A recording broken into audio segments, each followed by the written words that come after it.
Pemerintah berencana mengganti gas melon alias LPG 3 kg dengan kompor induksi 1000 watt atau nama bekennya kompor listrik.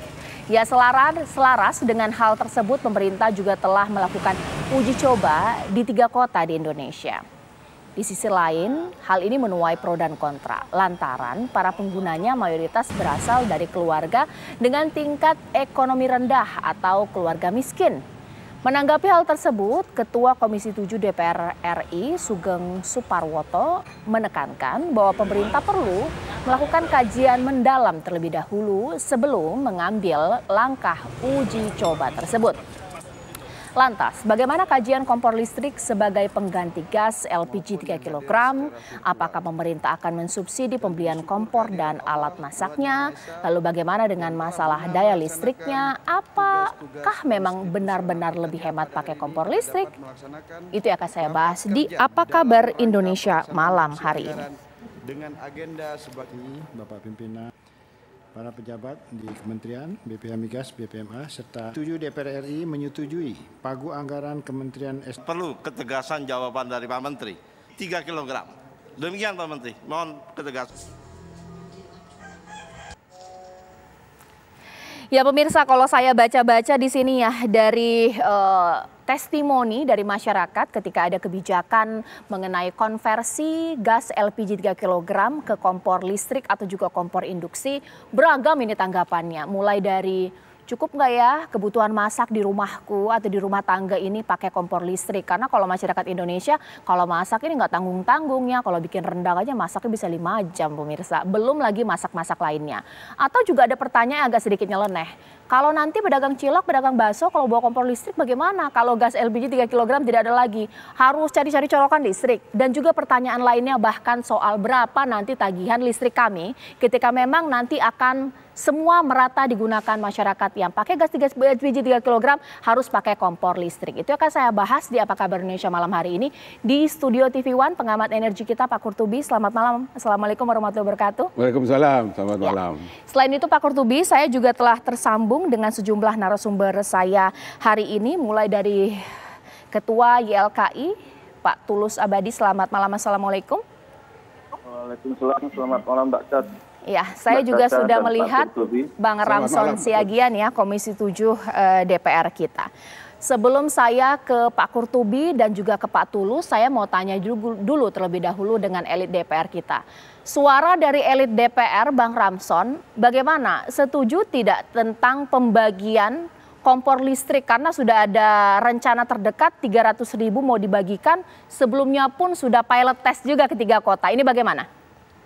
Selamat malam Mbak Caca, selamat malam pemirsa, bahwa waktu itu Dirut PLN memberitahukan telah memesan 300.000 kompor induksi, kompor listrik. Dalam proses pembahasan kita di Komisi 7 DPR RI, kita minta bahwa urusan kebijakan energi bukan urusan Dirut PLN. Dirut PLN hanya sebagai operator. Akhirnya disimpulkan bahwa 300.000 kompor listrik tersebut hanya dibuat sebagai untuk uji coba.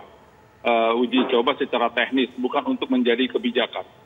Jadi itu belum masuk ke dalam kebijakan. Jadi kompor listrik tersebut karena itu akan menyusahkan rakyat kecil. Karena sekali digunakan itu menggunakan daya 1.200 watt. Padahal menurut penjelasan dari PLN, bahwa saluran kabel listriknya juga dibedakan, misalnya warga atau rakyat yang kapasitasnya 450 volt ampere atau VA. Jika mereka menggunakan kompor listrik, kabelnya tersendiri, jadi tidak termasuk harga listrik yang disubsidi. Jadi ini sebenarnya sangat menyulitkan rakyat. Kita telah menolak dan lagi itu belum ada dalam anggaran. Saya juga heran kenapa juga Menteri BUMN langsung menyebutkan bahwa akan membagi atau membeli kompor listrik seharga 6 triliun. Itu uangnya dari mana? Jadi ini tidak jelas. Ini kebijakan yang akan menyulitkan rakyat kecil. Dari pengalaman empirik juga di lapangan bahwa rakyat kecil sulit kalau menggunakan kompor listrik tersebut. Sekali menggunakan dayanya 1.200 watt dan jadi alat-alat yang digunakan itu ada alat-alat yang khusus, bukan yang seperti biasa.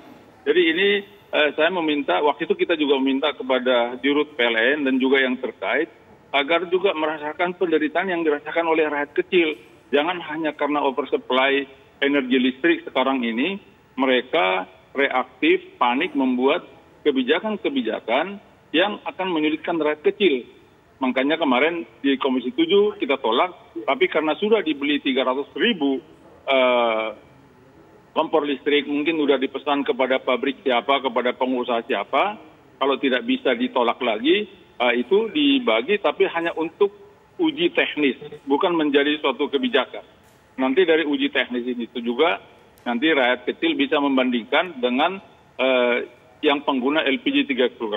Tapi sebenarnya uji teknis itu tadinya nggak perlu juga, tapi karena sudah keburu dibeli, itulah kalau dalam hal ini Dirut PLN terlalu cepat membuat tindakan tanpa melaporkan dulu atau membahas dulu dengan pembuat kebijakan yaitu Menteri SDM bersama DPR RI.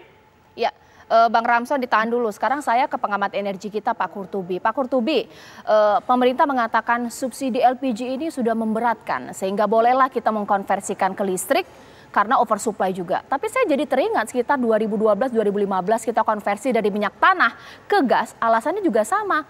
Subsidi minyak tanah memberatkan, balik lagi kita, beralihlah kita kemudian ke LPG. Ini ada apa sih dengan pemerintah? Memang ini kebijakan energi kita ini masih harus disempurnakan, banyak sekali kelemahannya ya, termasuk soal LPG ini.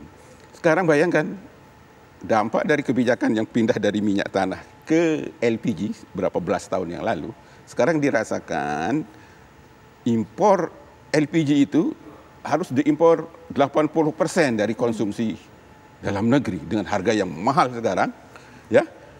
Negara harus menggunakan APBN, ya. Satu. Kedua, PLN mengalami oversupply listrik. Mau diapain ini? Listrik yang dibeli dari PLN ini harus dimanfaatkan apa tidak dimanfaatkan, PLN harus bayar ke supplier produsen listrik itu, ya. Itu model jual belinya PLN. Jadi listrik yang dia beli ini dipakai tidak dipakai harus bayar. Jadi ini kejepit. PLN kejepit, rakyat kejepit.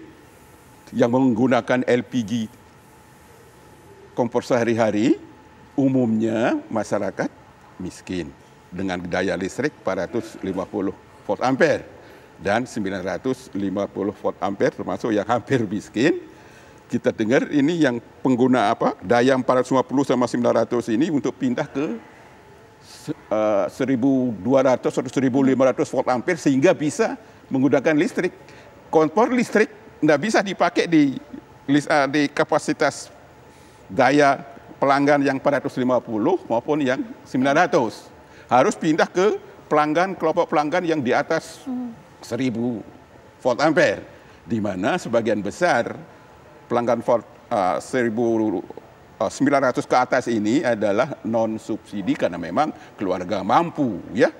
Nah, ini artinya rakyat miskin dipaksa untuk harus pada saat tidak sekarang arahnya akan dihapus subsidi BBM ini. Ini salah, padahal ini kesalahan kebijakan pemerintah, bukan kesalahan rakyat. Ya, bayangkan 80% kita impor LPG belasan tahun. Padahal negeri ini kaya sumber daya gas. Baik gas C1, C2 yang disebut gas pipa, maupun C3, C4 yang bahan baku LPG begitu besar di tanah air. Dibiarin nganggur, nggak dikembangkan, nggak diolah. Lebih senang impor LPG puluhan tahun. Dengan sekarang begitu mahal. Ya, begitu juga oversupply listrik pihak PLN. Karena ada kebijakan yang salah. Masa membangun pembangkit 35.000 megawatt sekali paket kebijakan. Mestinya bertahap membangun itu. Dia sekaligus bangun 35.000. Nah, ini akibatnya apa? PLN menerima penjualan listrik dari listrik swasta ini begitu besar. PLN harus beli listrik dari IPP, Independent Power Producer, yang umumnya adalah penjangkit listrik batu bara, ya. Dipaksa, quote unquote dipaksa PLN harus beli. Belinya itu take or pay. Pakai nggak pakai harus bayar. Nah, sekarang kelimpungan PLN. banyak listrik yang nggak kepake, sehingga timbul ilham inisiatif untuk menggiring pada 50 sama 900 volt ampere ini pindah ke kompor listrik. Kompor listrik itu lebih mahal ongkosnya daripada masa dengan kompor gas. Kompor gas ya, dan dibandingkan dengan gas. Ya, saya itu lebih 5 tahun tinggal di Amerika ya, pakainya kompor gas di gas pipa, langsung ke rumah ya? Ya, gas pipa ya, langsung ke rumah ya. Ini gas pipa, ini gas subsidi atau LNG kalau udah cair. Jauh lebih murah daripada LPG. Di Indonesia juga begitu. Banyak rumah tangga yang memasak dengan gas lewat pipa, gas pipa. Itu murah, lebih murah daripada LPG, lebih murah dari kompor listrik ya. Ini kebijakan kita yang salah. Ya, ditahan dulu Pak Kutubi. Sekarang kita lihat dulu informasi berikut ini supaya kita semakin kaya informasi pemirsa. Nah, sekarang kita lihat, saya punya data untuk Anda. Ini rencana migrasi kompor gas LPG 3 kg ke kompor listrik induksi, di mana pemerintah melalui Kementerian SDM bersama dengan PLN gencar program konversi kompor gas LPG menuju kompor listrik induksi. Konversi ini menjadi salah satu upaya untuk mengurangi subsidi ke LPG 3 kg. Itulah yang kemudian membuat pemerintah akan membagikan, untuk sekarang sih 300.000 ya pemirsa ya, tapi nanti ke depannya akan lebih banyak lagi. Bahkan ini sudah diuji cobakan secara klinis ke 2.000 proyek percontohan. Harga kompor listriknya ini lumayan lah kalau dapat gratis ya, 1,8 juta rupiah. Di dalamnya juga ada alat masaknya juga pemirsa, sepaket dengan kompor listriknya. Mungkin kalau dibagiin gratis yang mau, tapi masalahnya bagaimana dengan tagihan listrik lainnya? Ataukah nanti rumah saya ngejepret karena kompor listrik saja berapa sih wattnya? 1.000. Kalau 900 sudah pasti nggak bisa nyala. Itu yang akan saya tanyakan kepada Pak Hugeng yang sudah tersambung bersama saya di sini, Pak Hugeng Mario yang merupakan tenaga ahli utama KSP. Selamat malam, Pak. Pak Hugeng Nugroho, selamat malam, Pak. Pak.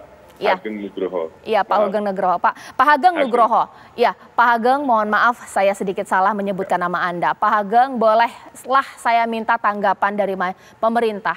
Karena ini begitu bertanya-tanya masyarakat ya.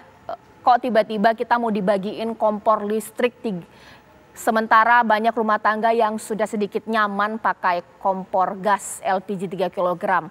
Belum lagi di rumah mungkin dayanya masih ada yang 900, bahkan ada yang 450, sudah pasti nggak cukup. Bagaimana Pak Hageng menjawabnya? Menurut saya pemerintah secara berkala dan konsisten itu terus mengkaji dinamika yang terjadi di dalam kebijakan energi ini. Memang sangat tinggi volatilitasnya, baik berpengaruh global maupun di dalam negeri sendiri. Kami contohkan misalnya permintaan LPG ini terus meningkat naik. Nah, bagaimana disampaikan oleh Pak Kutubi tadi, memang akhirnya naikannya bisa 80% itu impor. Nah, lalu kita juga melihat bahwa 90% dari yang impor itu yang sekarang menggunakan LPG melon 3 kg. Artinya dampaknya terhadap APBN atau fiskal menjadi tinggi subsidinya. Ada pergeseran ketika ada perbedaan harga yang cukup drastis antara yang non-subsidi dan subsidi. Dari hal yang terjadi dinamika tersebut, kita juga melihat beberapa alternatif, Mbak. Sebenarnya yang dilakukan pemerintah itu ada beberapa alternatif. Selain mencari pengganti atau mencoba mencari substitusi. Yang pertama, pemerintah bisa saja melakukan penghematan. Artinya akan ada pembatasan. Tapi ini tidak akan kita lakukan. Dan ini akan menyulitkan semua pihak.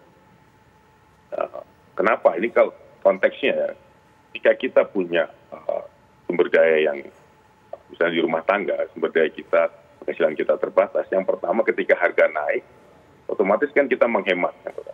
Yang kedua, kita akan melakukan mencari substitusi, pengganti yang serupa, yang bisa digunakan dengan fungsi yang sama, dan juga dengan kapabilitas yang sama, dengan efisiensi yang mungkin lebih bagus, ini akan menjadi seperti ini. Yang ketiga baru mencari sumber-sumber lain yang bisa digunakan. Yang dilakukan pemerintah adalah mengkaji. Dari kajian pemerintah itu ada beberapa alternatif. Yang pertama adalah kita akan melakukan regasifikasi batu bara atau menjadi dimethyl ether yang digunakan untuk substitusi LPG. Ini sedang dilakukan. Ini juga kita sama-sama kita sedang mencoba, ada satu pilot project dengan Bukit Asam dan Pertamina. Yang kedua, kita membangun Jargas. Tadi disampaikan juga Jargas. Jargas ini target kita 4 juta sentuhan rumah tangga hingga tahun 2024. Walaupun sekarang memang masih 700.000 sambungannya. Artinya apa? Kita juga melihat, Jargas yang sudah disampaikan bahwa itu lebih murah, lebih efisien, mungkin bisa kita tetap lakukan. Namun juga ini ada tiga cara malah bahkan. Ya. Dari APBN sudah terlaksana semua, dan lalu yang dari inisiatif BUMN dan KPBU kerjasama pemerintah dan badan usaha untuk yang jaringan gas. Ya. Dan yang terakhir, itu justru yang terakhir, itu adalah memperluas penggunaan kompor induksi. Menurut kajian yang dilakukan oleh IISP bahwa ternyata kompor induksi ini yang paling visible, artinya efisiensinya paling tinggi. Saya sedikit jelaskan. Kompor induksi ini berbeda dengan kompor listrik. Kompor induksi ini menggunakan elektromagnetik yang berubah menjadi panas. Efisiensinya 80 hingga 90%. Sedangkan kompor listrik itu hanya 70%. Baik. Di satu sisi, dalam jangka panjang, itu akan menghemat. Baik. Dari kajian ISD dijelaskan bahwa ini secara ekonomi kesiapannya bagus, baik, secara dampak fiskal juga bagus. Baik. Jadi akan secara dalam jangka panjang, kompor listrik ini sangat siap. Iya. Pak Ageng, ditahan dulu Pak Ageng, paham saya dengan niatan baik dari pemerintah bahwa ada penghematan, subsidi tepat sasaran dari sektor energi, bahkan hematnya pakai kompor listrik atau induksi. Tapi nanti saya akan tanya kepada Pak Tulus, yang jadi masalahnya adalah di Indonesia ini banyak daerah-daerah pelosok yang sering mati lampu 2-3 jam, belum lagi kalau banjir lama mati listriknya. Nggak makan, nggak masak, sesaat lagi.